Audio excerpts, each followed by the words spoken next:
Aleluia. O Senhor esteja convosco. Está no meio de nós. Proclamação do Evangelho de Jesus Cristo, segundo Mateus. Glória a vós, Senhor. Naquele dia, Jesus saiu de casa e foi sentar-se às margens do mar da Galileia. Uma grande multidão reuniu-se em volta dele. Por isso, Jesus entrou numa barca e sentou-se, enquanto a multidão ficava de pé na praia. E disse-lhes muitas coisas, em parábolas.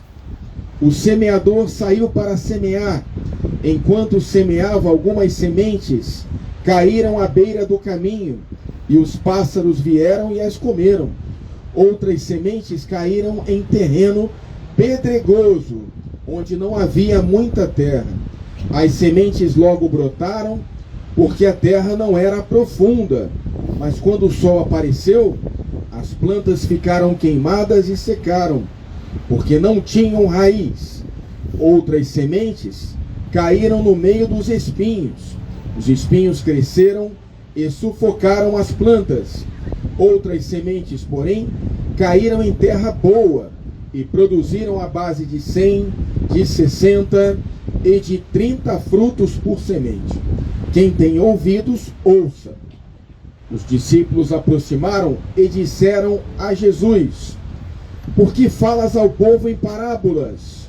Jesus respondeu: porque a vós foi dado o conhecimento dos mistérios do reino dos céus, mas a eles não é dado. Pois a pessoa que tem será dado ainda mais, e terá em abundância. Mas a pessoa que não tem, será tirado o pouco que tem. É por isso que eu lhes falo em parábolas, porque olhando eles não veem, e ouvindo eles não escutam, nem compreendem. Desse modo se cumpre neles a profecia de Isaías: havereis de ouvir sem nada entender, havereis de olhar sem nada ver, porque o coração deste povo se tornou insensível. Eles ouviram com má vontade e fecharam seus olhos, para não ver com os olhos, nem ouvir com os ouvidos, nem compreender com o coração, de modo que se convertam, e eu os cure. Felizes sois vós, porque vossos olhos veem e vossos ouvidos ouvem. Em verdade eu vos digo, muitos profetas e justos desejaram ver o que vedes e não viram, desejaram ouvir o que ouvis e não ouviram. Ouvi, portanto, a parábola do semeador. Todo aquele que ouve a palavra do reino e não a compreende, vem o maligno e rouba o que foi semeado em seu coração. Esse é o que foi semeado à beira do caminho. A semente que caiu em terreno pedregoso é aquele que ouve a palavra e logo a recebe com alegria, mas ele não tem raiz em si mesmo. É de momento. Quando chega o sofrimento ou a perseguição por causa da palavra, ele desiste logo. A semente que caiu no meio dos espinhos é aquele que ouve a palavra, mas as preocupações do mundo e a ilusão da riqueza sufocam a palavra e ele não dá fruto. A semente que caiu em boa terra é aquele que ouve a palavra e a compreende. Esse produz fruto, um dá 100, outro 60 e outro 30.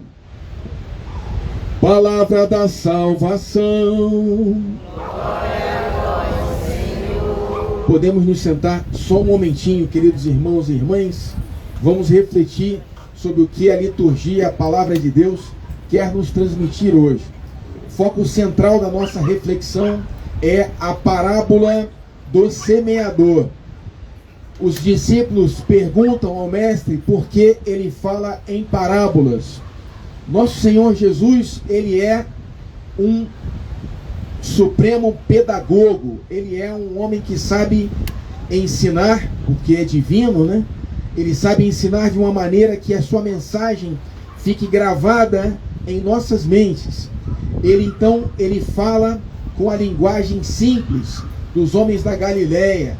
Ele usa a imagem do mar, do pão, dos peixes. Ele usa a imagem da lâmpada, do grão de mostarda. Ele usa a imagem do semeador, que sai para plantar. Porque aquele era um povo que estava acostumado com o fruto da terra, com a comida, né? É diferente de São Paulo, que vai falar a um povo urbano, a cidade. E aí ele vai usar as imagens das corridas nos estádios, ele vai usar a mensagem no Areópago de Atenas, ele vai falar sobre o esporte, sobre a vida urbana. Mas Jesus, ele vem dessa realidade rural, agreste, da Galileia. Então ele fala sobre a parábola do semeador, que sai e vai plantando as suas sementes na terra, né, para que ela dê frutos. A primeira leitura nos fala que a palavra de Deus, que é enviada como a neve e como a chuva que cai do céu, ela não volta para Deus sem ter dado frutos. Aqui, meu irmão e minha irmã, nós temos duas mensagens. A primeira é que a palavra de Deus, ou seja, a Sagrada Escritura, ela é inspirada pelo Espírito Santo para dar frutos em nossas vidas. Muitas pessoas imaginam que os católicos não se debruçam sobre a palavra de Deus. Isso é um engano crasso. Nós católicos meditamos e nos alimentamos da palavra de Deus em cada Santa Missa, e devemos também ter a palavra como uma espiritualidade que nos enche da presença do Espírito. Ela nos faz ter bons pensamentos, ela é luz para o nosso caminho e nos dá direção para as nossas vidas. Nós temos aqui no Corcovado um exemplo: Cristo Redentor aberto, braços abertos. Ele indica os 4 pontos cardeais da nossa cidade. Braço direito aponta para a zona sul, o esquerdo para a zona norte, o rosto voltado para o leste, onde nasce o sol, e as costas aqui para a zona oeste. Os 4 pontos cardeais nos lembram dos 4 evangelhos de Jesus Cristo: São Mateus, São Marcos, São Lucas e São João, que querem ser para nós um itinerário, uma rota para uma vida feliz aqui na terra e depois para a vida eterna no céu. Aí nós nos perguntamos, eu e você, né? Quem tem lido os evangelhos no seu dia a dia, né? Podemos ler mais? Nós lemos tantas obras de literatura que são importantes. Ernest Hemingway, o homem que, o pescador que luta com o tubarão, Machado de Assis, grandes obras da literatura, e a palavra de Deus, o maior best-seller da história da humanidade. Nós temos lido a palavra de Deus. O Senhor quer nos alimentar e fazer com que nós demos bons frutos pela leitura da palavra. São Jerônimo dizia que ignorar as Escrituras é ignorar o próprio Cristo, porque Jesus é a palavra de Deus por excelência, a palavra que é enviada ao mundo para dar frutos. E qual é o fruto do envio da palavra, que é Jesus? Meu irmão, minha irmã, nós sem Cristo, nós estávamos entregues ao pecado. Por que nós chamamos Jesus de o Cristo Redentor? Porque ele vem para redimir aquilo que estava perdido. Ele veio para nos dar a dignidade de filhos em Cristo. Nós somos filhos de Deus Pai. E nós temos esse orgulho de saber que tudo que é criado no mundo é para nós. Essa natureza, o mar, as montanhas, o verde das árvores, isso é nosso, porque nós somos filhos de Deus e Deus é o Criador de tudo isso. E Ele envia o seu Filho unigênito, Jesus, que é a palavra eterna de Deus, eterno com o Pai e o Espírito Santo, para se fazer ser humano, para redimir pela sua morte de cruz aquilo que estava perdido. Morrendo na cruz, Jesus nos dá a vida. O seu sangue lava os pecados da humanidade. Imagine que houvesse uma cura para a AIDS, para o Alzheimer, para o câncer. Toda a humanidade iria, se não fosse para os seus familiares, ou seria para a humanidade desejar essa cura. Agora imagine que houvesse uma cura para a morte.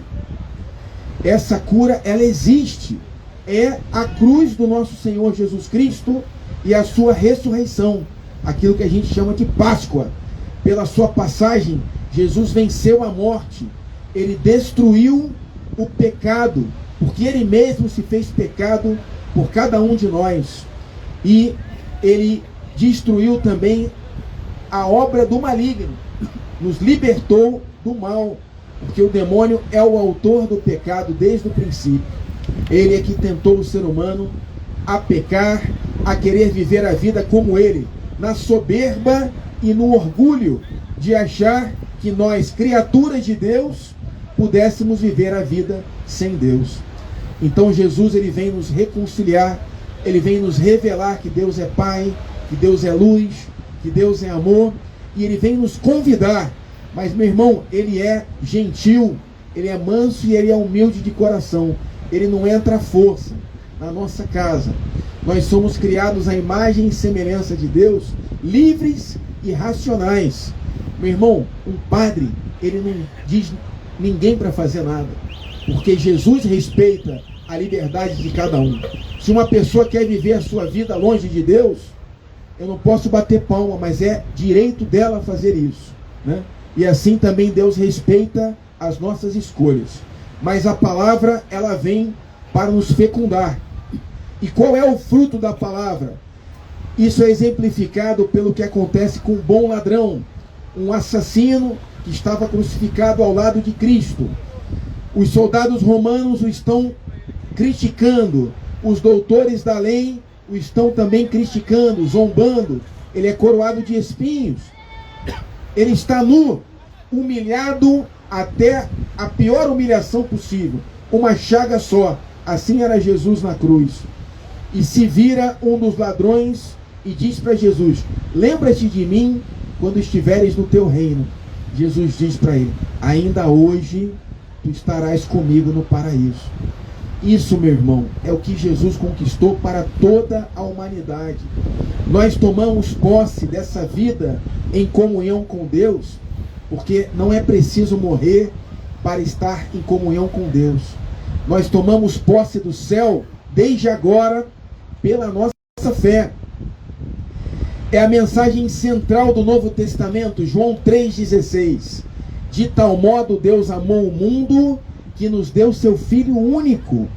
Todo aquele que nele crer terá vida eterna, jamais vai perecer. É por isso que nós temos esperança quando as pessoas morrem, de que elas estão vivas em um outro plano da existência. Elas estão vivas para Deus. Diz São Paulo: aquilo que os olhos não viram, os ouvidos não ouviram e o coração do ser humano jamais imaginou, isso é o que Deus tem preparado para aqueles que o amam. É a vida eterna, é o paraíso, é a glória do céu, que é algo muito bonito, que nós não podemos nem descrever com palavras, porque é divino. E isso, meu irmão, é que os santos entenderam nas suas vidas. Você imagine a lógica de um Francisco de Assis, filho de um comerciante rico da Itália. Ele é chamado pelo Espírito Santo para se entregar à pobreza e imitar a Jesus pobre na radicalidade do Evangelho. Ele, que era chamado para as glórias da cavalaria, ele abre mão de tudo. Seu pai não entende nada. O meu filho Francisco está louco. E ele vai e luta para que o seu filho volte atrás. São Francisco tira a roupa toda que ele tinha do seu pai e se apresenta diante do bispo. E o bispo pega o seu manto, representando o acolhimento de Deus e da igreja, e cobre a nudez de São Francisco. Assim, meu irmão, é a mentalidade dos santos. Eles entendem que essa vida aqui na terra não é a nossa vida definitiva. E os valores aqui da terra não devem ter a palavra final nas nossas vidas. porque eles são todos passageiros. O que é eterno são os valores do céu. E no final da vida, nós seremos julgados pelo amor.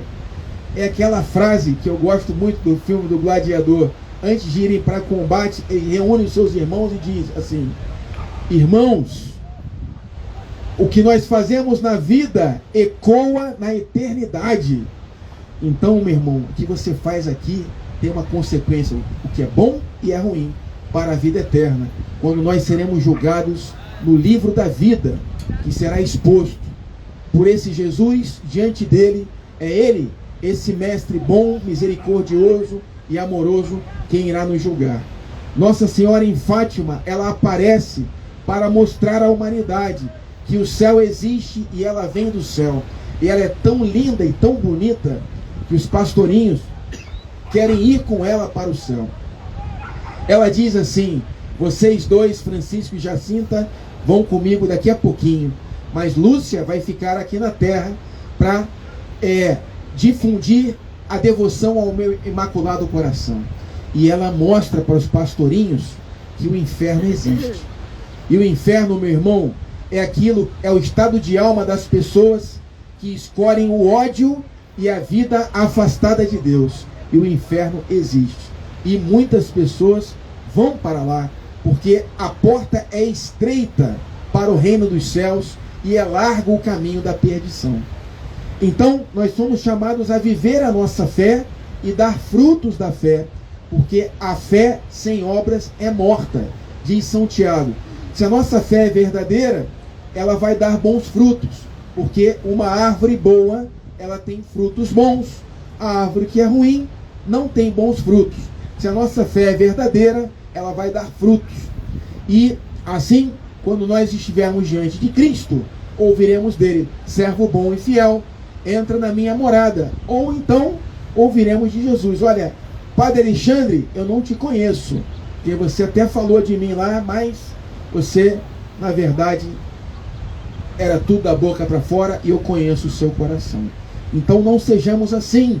Deixemos que a palavra de Deus penetre fundo no nosso coração e dê frutos. Como diz a segunda leitura, nós estamos esperando a libertação dos filhos de Deus, que seja revelada a glória na nossa vida. Os santos são celebrados no dia da sua morte, não no dia do seu nascimento. Apenas Jesus, Nossa Senhora e São João Batista têm uma festa da natividade, deles três. O restante das criaturas humanas, Jesus, é claro, é divino, são celebrados no dia da sua morte, que é quando nascem para o céu. E os monges, eles têm um exercício de contemplarem a morte, para que possam viver a sua vida com dignidade e prontos para o momento, para o encontro com Jesus que vem na morte. E aí, meu irmão, a parábola do semeador, ela vem falar que tem 4 tipos de terrenos para essa palavra que é semeada. Jesus, então, ele vem anunciar o Evangelho. E nós temos aqueles que ouvem a palavra do reino e não a compreendem. Vem o maligno e rouba o que foi semeado em seu coração. Não devemos nos enganar, meu irmão. Existe sim um inimigo das nossas almas, que quer nos perder, como aconteceu com os primeiros pais no livro do Gênesis. Ele não pode nos obrigar a fazer nada, mas ele é o tentador. Ele quer que a gente morda o fruto proibido do pecado, que aparentemente é gostoso, mas que nos leva à morte da vida afastada de Deus. E, infelizmente, o demônio é inteligente e ele nos tenta. Mas, muito mais do que falar sobre o inimigo, nós pregamos o amor de Deus, que é muito mais poderoso do que o mal. As pessoas que ouvem a palavra de Deus também num terreno pedregoso seriam aqueles que ouvem a palavra e a recebem com alegria. Eles até identificam: não, mas isso é verdade, eu reconheço. Só que são pessoas que são de momento, como se diz na linguagem popular, são de lua, e logo quando vem a dificuldade da vida cristã, o sofrimento ou a perseguição, porque não tem raiz, eles desistem logo.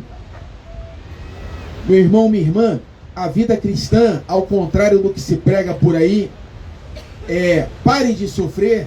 A vida cristã, ela tem o seu sofrimento, porque antes da glória da ressurreição vem a cruz. Nós somos chamados a carregar a cruz de cada dia e suar, nos esforçarmos para ganhar a vida eterna. Os sofrimentos, então, eles são salvíficos na nossa vida e muitas vezes são educadores, porque eles fazem com que a nossa fé seja robusta e seja forte, contanto que sejamos constantes e não desistamos diante do sofrimento. A semente que cai no meio dos espinhos é aquele que ouve a palavra, mas as preocupações do mundo e a ilusão da riqueza sufocam a palavra e ele não dá fruto. Esse é aquele que escuta a palavra, mas, tudo bem, isso é bom, mas primeiro deixa eu me cuidar aqui da minha empresa, deixa eu cuidar dos assuntos da minha família, eu tenho que ganhar o meu pão de cada dia no trabalho. Eu não tenho tempo para ir à missa ao domingo, porque eu também trabalho no domingo, que é o dia do Senhor, mas eu vou trabalhar, porque também eu tenho muitas coisas, vou adiantar a semana. Então, vem as preocupações e também os frutos, por exemplo, do dinheiro. Não, eu vou curtir a minha vida, eu vou passear, e lá na minha viagem não tem missa, então, mas tudo bem, eu estou de férias, não tem problema. Jesus diz, não podeis servir a dois senhores, não podeis servir a Deus e ao dinheiro. Isso é algo que é uma mensagem para todos nós. Existem pessoas que são pobres, mas são apegadas ao pouco que elas têm, enquanto existem pessoas que são ricas e são desapegadas, e são apegadas a Deus e aos valores do reino dos céus. Só que Jesus diz que é mais difícil um rico ser desapegado porque ele tem muitos bens. Por isso ele diz, é mais fácil, né? É difícil, né? Um rico entrar no reino dos céus, porque geralmente é apegado aos bens. Mas Jesus não critica a riqueza. Ele tinha um seguidor chamado José de Arimateia, que era um homem abastado, e foi aquele que lhe deu a sepultura na qual o corpo de Jesus foi sepultado. A crítica não é à riqueza, nem ao dinheiro, mas é fazer da riqueza o Deus no lugar de nosso Senhor. E finalmente, a semente que caiu em boa terra é aquele que ouve a palavra e a compreende, produz fruto, 100, outros 60 e outro 30. Esse é aquele que ouve a palavra de Deus e a coloca em prática e segue o Senhor Jesus na individualidade de sua vida. Alguns se casam, outros se tornam padres e outros então são santos, como o nosso servo de Deus, venerável Guido Schaeffer. Aí você pode se perguntar, meu irmão, o fulano é aquele que ouve a palavra e o maligno tomou. O Beltrano é aquele que a semente em terreno pedregoso, recebe com alegria, mas é inconstante, é de momento. E o outro é aquele fulano Beltrano lá, é aquele que ele está ligado com a ilusão do mundo e não dá frutos. Aí, mas eu sou aquele que dou fruto. Meu irmão, nós somos todos esses aí. Eu, o Papa, os bispos, cada um de nós. Nenhum de nós é perfeito. Lembra que São Pedro foi aquele que negou Jesus 3 vezes. São Paulo foi aquele que perseguiu a igreja e viu Santo Estevão ser apedrejado e estava ali batendo palma. Meu irmão, minha irmã, nós na nossa vida, nós temos momentos e às vezes nós somos inconstantes. Mas nosso Senhor nos convida a melhorarmos a cada dia, a sermos humildes e reconhecemos que nós temos defeitos e que devemos melhorar a cada dia, mas com os olhos fixos em Jesus e seguindo Ele de perto, né? Como São Pedro, naquela pesca milagrosa, ele diz: Senhor, afasta de mim que sou pecador. Mas de joelhos, agarrado às pernas de Jesus, ele continua fiel ao Mestre. Sejamos nós assim, então, ouvindo a palavra do Mestre e a colocando em prática e seguindo Jesus, que nos ensina o caminho da felicidade e da vida eterna. Louvado seja nosso Senhor Jesus Cristo. Creio em Deus Pai, Todo-Poderoso, Criador dos